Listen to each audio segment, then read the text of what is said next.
listen, that Jeffrey Epstein story is a big deal.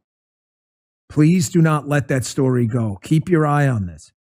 Catherine Rumler, we need to keep the heat on this case, folks.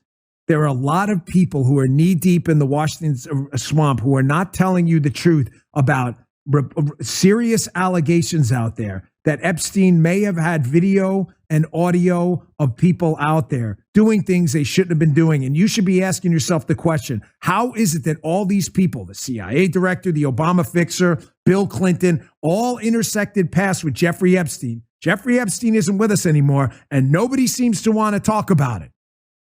Outside of a few entrepreneurial media outlets saying, hey, this is a big deal.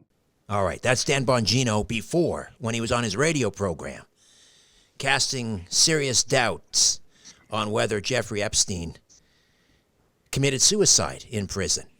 Now, move ahead to 2025. Dan Bongino is now deputy director of the FBI. This is the tune he's singing now. Have a listen. He killed himself. You want me to? I've seen the whole file. He killed himself. Wow.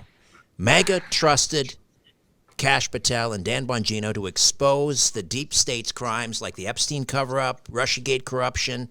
Now they're saying Epstein's death was suicide. They're shrugging off accountability for James Comey and Peter Strzok. I mean, what is stopping them from delivering the justice they promised? Are they compromised, or did they maybe never believe in the fight? Viva Frei is with us, and we've joined him live during his live stream. Hey, Viva, welcome back. How are you, buddy? Richard, if I'm doing very well. I didn't almost forget. I forgot until I got the call, and so we are now crossed 3 platforms. This is amazing. I'll preface this all by saying, and people can judge me accordingly, that I like and trust Dan Bongino, and so I put out a lengthy tweet. People are coming out and saying he's compromised. Some people are saying he never believed it in the first place and did it to build an audience. That's horse crap. I mean, that's horse crap. Bongino not only sincerely believed it, he had the receipts back in the day for the things he was saying. He had insiders, and he always said during his shows, I bring the receipts, which is only why, from a PR perspective, how this was going to be patently unfulfilling or badly viewed on its face, where there were no receipts presented for this affirmation, which I say nobody believes. It's a cornerstone of the Viva Frei channel, the 3 eternal truths of life, always in cash, never in writing, and Epstein didn't kill himself. I don't believe it, but I trust Bongino. And so then the question becomes, might he just be true? And at this point in time, the fact as to how he took his life, well, it might be technically true. He might have done it by his own hands with bed linens that were given to him 2 weeks after he was allegedly failed a suicide attempt and was on suicide watch and taken off. And then he's given extra bed linens, and the cameras malfunction, and the security guards aren't there. And so he did it with his own hands, but it was allowed to happen so that loose end was tied up for interests. Then the question is going to be like, okay, so he did it by himself, technically true. Now the bigger issue is the video compromat that we were just talking about actually on my channel. And that's where the relevant stories should be. So everybody should stop obsessing over how he killed himself.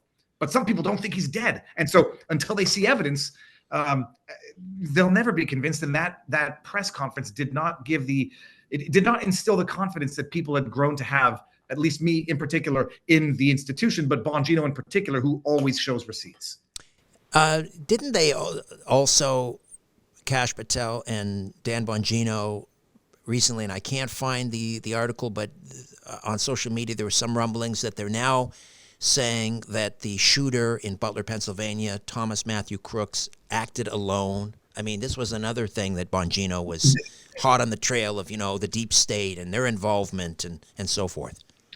Well, the answer to that also was lackluster, but I listened to his answer on that, and it was a little bit ambiguous in terms of, if there's a there, I'll tell you, and if there's no there, there's no there. So he was a little bit ambiguous on that. But again, the obvious answer would have been, it's an ongoing investigation, no comment on that. That answer might not have flown with Epstein as much because it's been 2 decades now. So he wasn't as clear cut on that in terms of writing it off and not revisiting it. There is still too much that is unknown about Crooks, his encrypted accounts, his training at the fire range, the shooting range with other. So his answer on that, it was unsatisfactory. It was not as categorical. So I think that one was a little more ambiguous. We'll see if there's a there, but there's still more to see. And now they seem to also be kind of shrugging off accountability for the participants in the Russiagate hoax. James Comey, who's in deep water for another issue entirely, of course, and Peter Strzok, basically, saying, oh, there's statutes of limitations and so forth. They seem to be shrugging that off as well. I mean, you can understand MAGA's frustration here.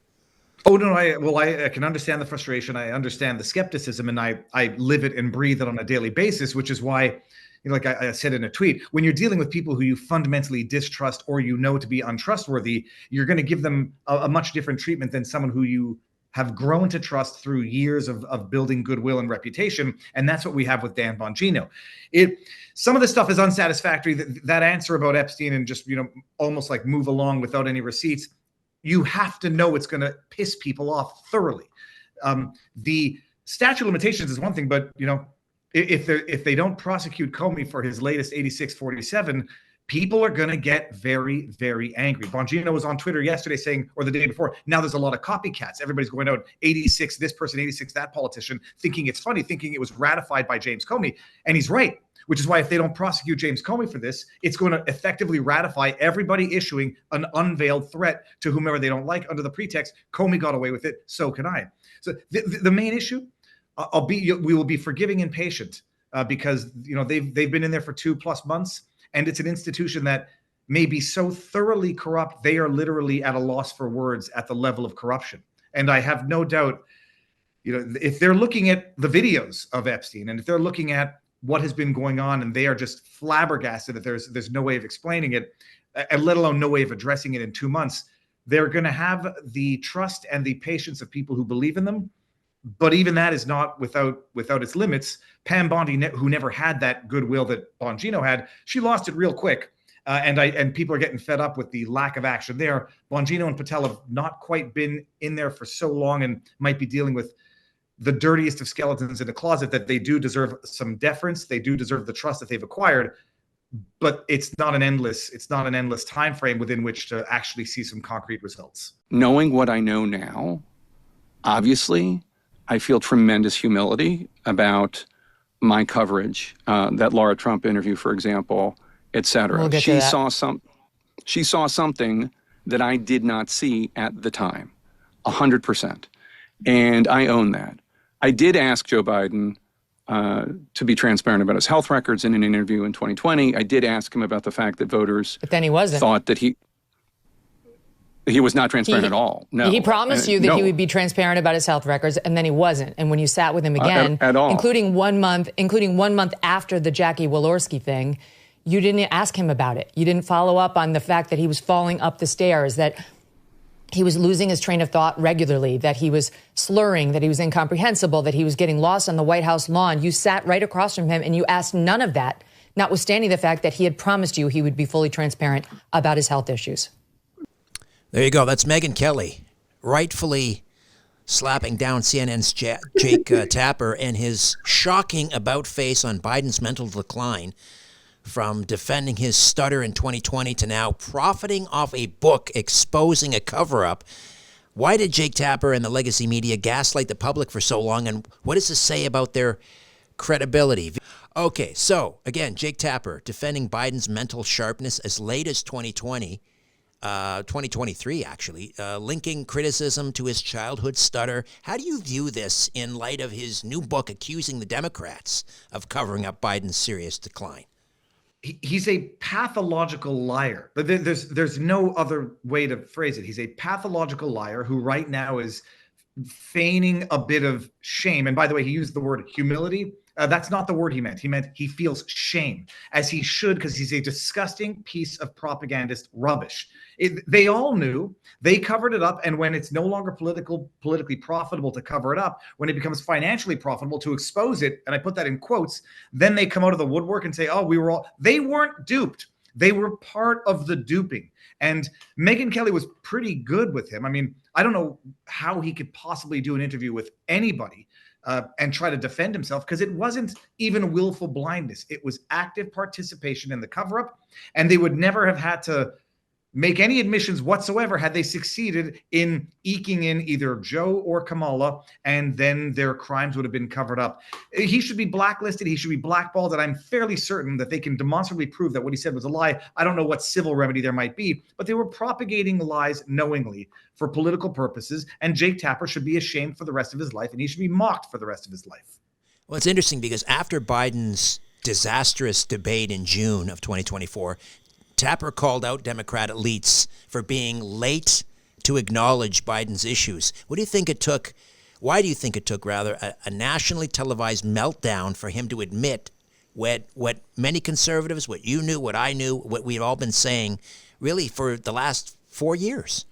Well, I know my firm belief, and I did place wagers accordingly on predicted, is that they were setting Joe Biden up because they knew time was up. They couldn't hide it anymore, so that they had to make it a public spectacle. So then to justify pulling him out of the race shortly thereafter.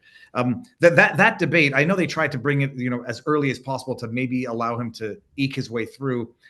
But I believe that they set him up in that debate, knowing that he would crash and burn and that his withdrawal would become necessary as a result. And then they could all wash their hands of it and say, oh, now we all saw it at the same time. They all knew. And it's not just conservatives that were wise to it. Everybody had been saying it for years. And the only thing that was, the propagandist MSM line was, it's a stutter. He's always had a stutter. He's sharp as a tack. They had their syndicated lies. And Jake Tapper is a syndicated liar. And now he's a disgusting propagandist, smear merchant who's trying to sell a book to make him look like the honest one in all of this. It's mind-boggling that he was not brought up to feel a certain degree of shame to actually just go on an apology tour, not a book-selling tour. Well, he's claiming, and the book was based on some 200 interviews with Biden insiders. And he said, it was only after the election that they basically told the truth, that they were gaslighting him before. But I mean, this guy, Jake Tapper, he had a ringside seat to the decline. Why didn't he blow the whistle earlier instead of waiting to cash in on a tell-all book? Well, it's the corruption. It's the political corruption. It was their team, so they were never going to break the story. They were never going to be honest about it because they would then lose their political power. But and instead of, I don't know what funding they get, government advertising, whatever. But it was their team. They did not know. They all knew. And now it's a question of rats jumping ship and creating the plausible deniability. Well, we didn't know for certain. Everybody knew. If Viva Frei, sitting wherever I was at the time in my car in Montreal talking about Joe Biden's senility, knew. Jake Tapper and people who could look into his demented eyes knew. Everybody, it's laughably stupid to pretend that they didn't know. So now they just have to find the plausible deniability. Oh, well, now it's insiders who told us. Everybody knew all the time for 5 years. And now the guy's trying to sell his book and CNN is trying to look like they're on the righteous side of truth telling. They should be bankrupt. They should be out of business. And as far as I'm concerned, there should be some civil suits for what they did, because what they did was lie to the people, calling themselves the most trusted name in news. Viva, thanks for letting us piggyback on your live stream on YouTube, Rumble, vivabarneslaw.locals.com. Always appreciate your insights. Thank you so much, pal. Richard, thank you very much. I'll talk to you soon. You got it. Hey, this is Richard Serrett. Welcome to my YouTube channel. Don't forget to like and subscribe.